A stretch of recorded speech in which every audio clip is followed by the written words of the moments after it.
Wala akong ginagawa sa mami mo, Annalyn. Okay ka lang po? Okay lang ako, anak.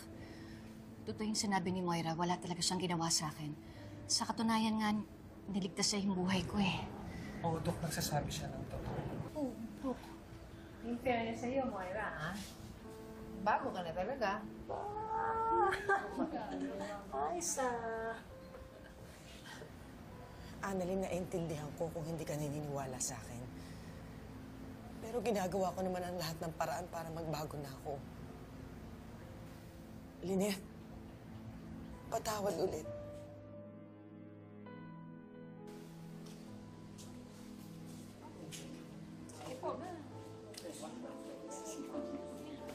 Kailan pa ba talaga?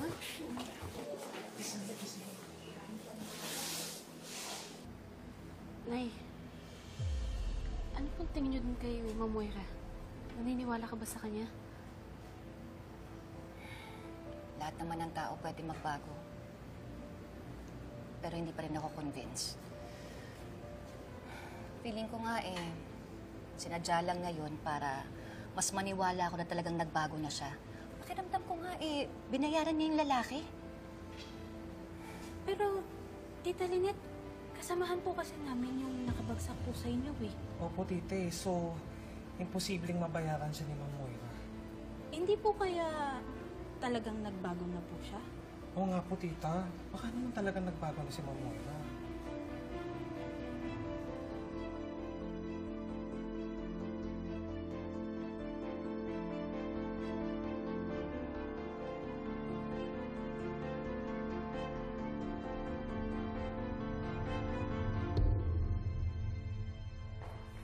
Carlos!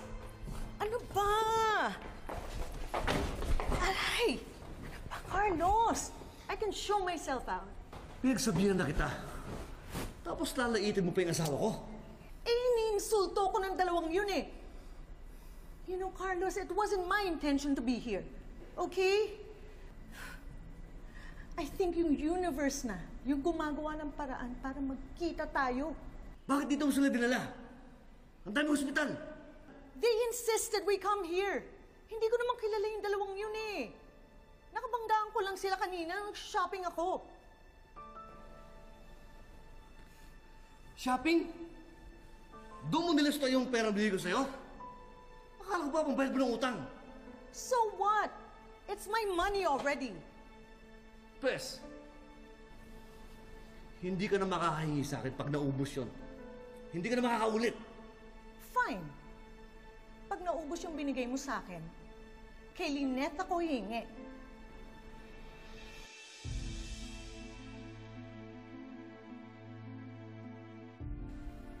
Hindi ako nagbibiro, Irene. Oras na malaman ko na lumapit ka kay Lynette o kay Annalyn, masasaktan ka sa akin.